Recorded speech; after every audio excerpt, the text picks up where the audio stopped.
Falcon 9 రాకెట్లో liquid oxygen leak గుర్తించకపోతే పెద్ద ప్రమాదం జరిగి ఉండేదని ఇస్రో చైర్మన్ వి నారాయణన్ అన్నారు. లీకేజ్ నివారణ కోసం కెన్నడీ స్పేస్ సెంటర్లో రాకెట్కు పలు పరీక్షలు నిర్వహించినట్లు తెలిపారు. లీకేజ్ సమస్య పూర్తిగా పరిష్కరించినట్లు నిర్ధారించుకున్నాకే అంతరిక్ష యాత్రకు కొత్త తేదీని ప్రకటించినట్లు వెల్లడించారు.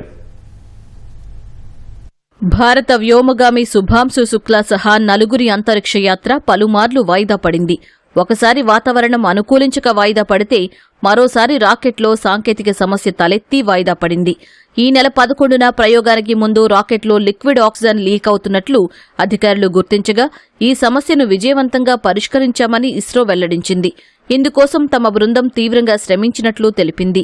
ప్రయోగానికి ముందు రోజే ఫాల్కన్ 9 రాకెట్లోని ఆక్సిడైజర్ లైన్లో క్రాక్ గుర్తించామని ISRO chairman doctor V Narayanan తెలిపారు. ఆ క్రాక్ నుంచి లిక్విడ్ ఆక్సిజన్ లీక్ అయిందన్నారు. ఈ సమస్యను గుర్తించడం వల్ల పెద్ద ఆపదను నివారించగలిగామని పేర్కొన్నారు.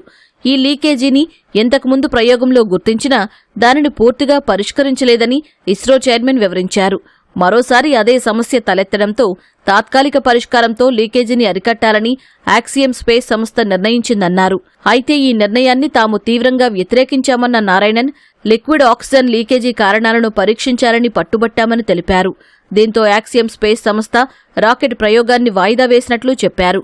లిక్విడ్ ఆక్సిజన్కు చిన్న నిప్పురవ్వ తాకినా భారీ పేలుడు జరుగుతుందన్నారు. ఒకవేళ లీకేజీని గుర్తించలేకపోతే రాకెట్కు ఊహించని ప్రమాదం జరిగి ఉండేదని ఇస్రో చైర్మన్ వివరించారు.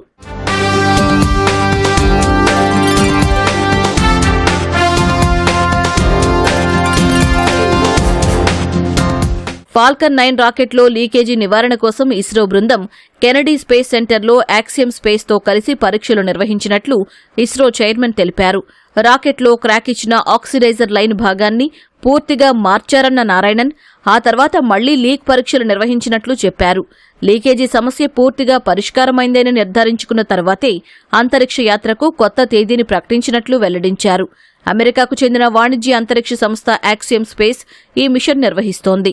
ఇస్రో, అమెరికా అంతరిక్ష సంస్థ నాసా, ఐరోపా అంతరిక్ష సంస్థ ఈఎస్ఏలు ఇందులో భాగస్వామ్యం వహిస్తున్నాయి.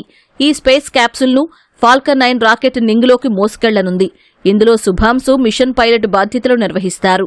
ఈ ప్రయోగం పలు కారణాలతో వాయిదా పడుతూ వచ్చింది. తాజాగా ఈ నెల 19న వ్యోమగాముల బృందం రోదసీ యాత్రకు వెళ్లనుంది.